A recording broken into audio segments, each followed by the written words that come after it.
যে 5টি ভুল না করলে আপনিও হবেন একজন সেরা ডিজাইনার, তার প্রত্যেকটা বিষয় নিয়ে কথা বলবো আমি আজকের এই ভিডিওতে। দেখুন, ডিজাইন আমরা অনেকে করি এবং অনেকে হয়তো অনেক দিন ধরে ডিজাইন সেক্টরে থাকে, কিন্তু তারপর আমাদের ডিজাইন ইমপ্রুভ হয় না।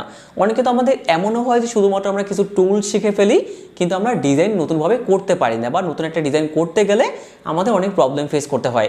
সো কি সেই 5টা ভুল, যে 5টা ভুলের কারণে আপনি এখনও প্রবলেম ফেস করতেছেন, চলুন সেগুলো নিয়ে আমরা জানি। প্রথম ভুল যেটা বিগিনাররা অনেক অনেক অনেক বেশি পরিমাণ করে থাকে, সেটা হচ্ছে তারা শুধুমাত্র টুল শিখে। যেমন ধরেন মুভ টুল দিয়ে হচ্ছে আমরা একটা জায়গা থেকে আরেকটা জায়গায় মুভ করবো। কুইক সিলেকশন টুল দিয়ে জাস্ট সিলেক্ট করবো, ব্যাকগ্রাউন্ড রিমুভ করে ফেলবো। এটা হচ্ছে বলা হয় একটা বেসিক কাজ। না, আপনি এইভাবে করে করবেন না। প্রতিটা টুল যখন আপনি শিখতেছেন, নিজের মাথার ভিতর আপনি এমন একটা আইডিয়া বিল্ড আপ করবেন যে ওই টুলটা দিয়ে যেন আপনি একটা বেটার ডিজাইন করতে পারেন। যেমন একটা আইডিয়া দিচ্ছি, ধরেন আপনি জানেন যে কুইক সিলেকশন টুল দিয়ে কোনো একটা জিনিসকে সিলেক্ট আমরা করতে পারি, সিলেক্ট করার ব্যাকগ্রাউন্ড রিমুভ করতে পারি, তাহলে এইটুকু বলা হয় টুলের কাজ। কিন্তু ক্রিয়েটিভ আইডিয়া কখন আপনার জেনারেট হবে? ধরেন আপনি জানেন যে কুইক সিলেকশন টুল দিয়ে আমরা এটা রিমুভ করতে পারবো, রিমুভ করে আপনি সেই জিনিসটাকে নতুন একটা ব্যাকগ্রাউন্ডে গিয়ে বসান। মুভ টুলের সাহায্যে আমরা কি জানি, একটা জায়গা থেকে আরেকটা জায়গায় মুভ করতে পারবো। সো আপনি একটা অবজেক্টকে একবার বাম পাশে রাখেন, দেন রাইটে রাখেন, দেন মিডলে রাখেন, রাখার পরে প্লেসমেন্টগুলো বোঝার চেষ্টা করেন যে আমি যদি এই প্লেসে রাখি তাহলে বিষয়টা আরও ভালো হতে পারে, যদি আমি এই প্লেসে রাখি তাহলে বিষয়টা ভালো হতে পারে।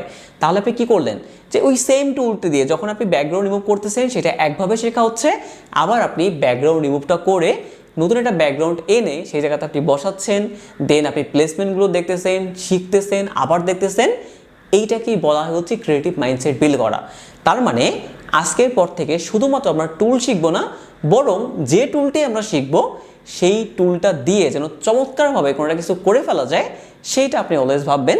তাহলে আপনি দেখবেন ডিজাইন নিজে থেকেই আস্তে আস্তে করে আপনার ভিতর সুন্দর করে বিল্ড হয়ে যাবে। সেকেন্ড যে ভুলটা আমরা করে থাকি সেটা হচ্ছে যে অনেক বেশি পরিমাণে ইফেক্ট ব্যবহার করা। বাংলাদেশের দেখে এটা তো খুবই কমন একটা ব্যাপার, ভাবে যত বেশি ইফেক্ট ব্যবহার করব তত বেশি আমাদের ডিজাইন ভালো। এই কারণে মাল্টিপল শ্যাডো ইউজ করেন, মাল্টিপল স্ট্রোক দেন, মাল্টিপল হচ্ছে বেভেলান এমবুস থেকে শুরু করে সব কিছু ট্রাই করেন। এতে করে যেটা হয় কি, যে অবজেক্টের উপর ট্রাই করতেছি, টেক্সটে ট্রাই করতেছি, ব্যাকগ্রাউন্ডে ট্রাই করতেছি, দেন ডিজাইনটা একদম নষ্ট হয়ে যাচ্ছে। এই কাজটা একদমই করবেন না। আপনি বড় বড় ব্র্যান্ডগুলোর দিকে লক্ষ্য করবেন এবং খেয়াল করবেন যে তারা বেসিক্যালি কী জিনিস চাচ্ছে। আপনার মেইন ফোকাস থাকবে যখন আপনি ডিজাইন সেক্টরে আসতেছেন, ইফেক্ট সবাই ব্যবহার করতে পারবে, কিন্তু আপনার কাজ থাকবে কি, যে একটা সুন্দর স্টোরি বিল্ড আপ করা, যে আপনার ডিজাইন দেখে কোনো একটা ক্লায়েন্ট বা কেউ যেন বুঝতে পারে যে এই ডিজাইনটা এই গল্পটা বলতেছে। তার মানে আপনি স্টোরিতে ফোকাস করবেন, নট কোনো ইফেক্টে।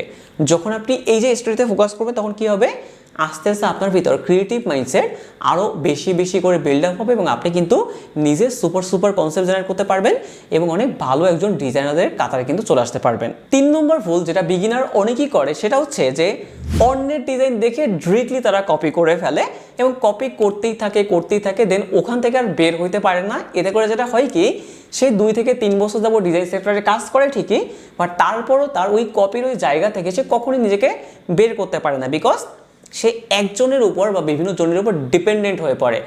আপনি কপি অবশ্যই প্রাথমিক অবস্থায় করবেন, কিন্তু কপি করার সাথে সাথে আপনি অলওয়েজ থিঙ্কিং করবেন এইটাকে আপনি নিজে কিভাবে বানাতে পারতেন। ধরেন আপনি টেক্সটটাকে একটু চেঞ্জ করে ফেলেন, অবজেক্টটাকে একটু চেঞ্জ করে ফেলেন, ব্যাকগ্রাউন্ডটার কালারটাকে একটু পরিবর্তন করে ফেলেন। প্রথমেই আবার করবেন না, প্রথমে কিছু ডিজাইন কপি করবেন। ইন্সপিরেশনে যখন যাচ্ছেন তখন আপনার মাথায় এটা থিঙ্কিং করতে হবে যে আমি কি করতে পারি এই জায়গাতে, বা আমি কি অ্যাড করতে পারি।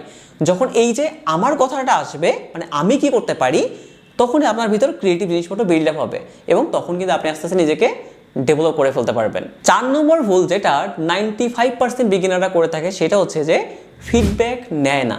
ফিডব্যাক জিনিসটা কি, ধরেন আপনি যখন বিগিনার অবস্থায় কোনটা কিছু শুরু করেন, দেখবেন কি যে আপনার কাছে সেই জিনিসটা খুবই ভালো লাগে। ধরেন আপনি যখন প্রথম হাঁটা শিখছিলেন তখন আপনি পড়তেন, আর তারপর আপনার কাছে ভালো লাগতো, আপনি হাসতেন, আবার হাঁটতেন, আবার পড়তেন।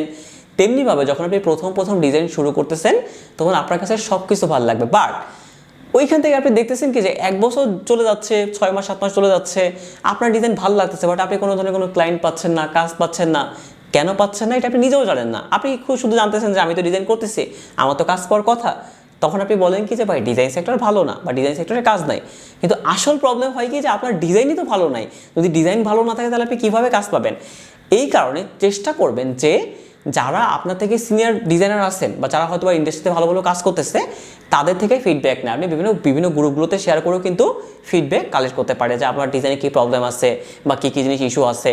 সো প্রত্যেকটা গঠনমূলক ফিডব্যাক আপনি নেবেন, নেওয়ার পরে সেই অনুযায়ী আবার কাজ করবেন। তাহলে যেটা হবে কি যে আপনার ডিজাইন আস্তে আস্তে করে ইমপ্রুভ হবে এবং আপনি খুবই ভালো একটা জায়গায় চলে যেতে পারবেন।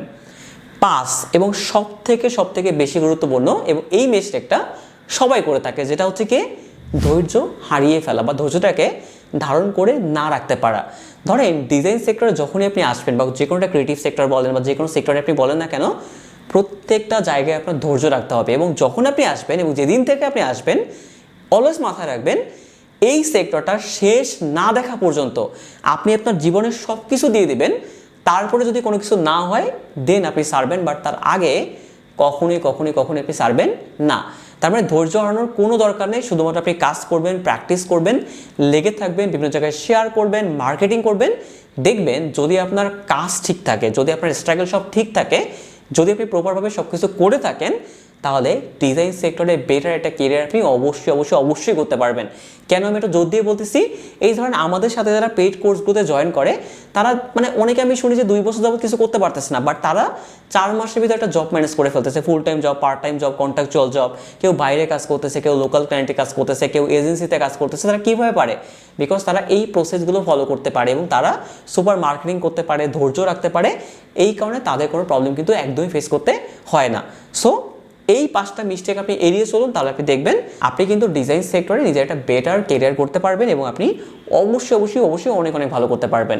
এবং যদি আপনার কাছে মনে হয় যে আপনি একটা প্রপার গাইডলাইনের ভিতর দিয়ে গিয়ে ডিজাইন সেক্টরে খুবই সুন্দর একটা কেরিয়ার করতে যাচ্ছেন এবং খুব আর্লি সেটা করতে যাচ্ছেন, তাহলে কিন্তু মিশন একাডেমি ব্যাচ 7 আপনার জন্য সব থেকে সেরা চয়েস হতে পারে। এবং এটা আমি বলবো না, আপনি বিভিন্ন গ্রুপ, বিভিন্ন জায়গা, আমাদের স্টুডেন্ট থেকে শুরু করে সবার সাথে কথা বলে দেখতে পারেন। দেন যদি আপনার কাছে সুইটেবল মনে হয় দেন কিন্তু আপনি চলে আসতে পারেন এবং জয়েন করতে পারেন। এবং আমি আপনাকে শুধু একটা কথা দিতে পারি, যদি আপনি সঠিক সিদ্ধান্ত নিয়ে ব্যাচ 7 জয়েন করেন, তাহলে ডিজাইন সেক্টরের সফল আমি আপনাকে করেই ছাড়বো। এবং এইটা আপনি এই অন ক্যামেরাতে আমি বলতেছি, আপনি এটা লিখে রাখতে পারেন। সো যদি আপনার সিদ্ধান্ত সঠিক হয় তাহলে লাইভ ক্লাসে আপনার সাথে দেখা হচ্ছে। আজকে এতটুকুই, সম্পূর্ণ নতুন করে একটা ভিডিওতে অবশ্যই আবার কথা হবে। এবং ভিডিওটি ভালো লাগলে চ্যানেলটিকে সাবস্ক্রাইব করে আমাদের সাথে থাকবেন। ধন্যবাদ।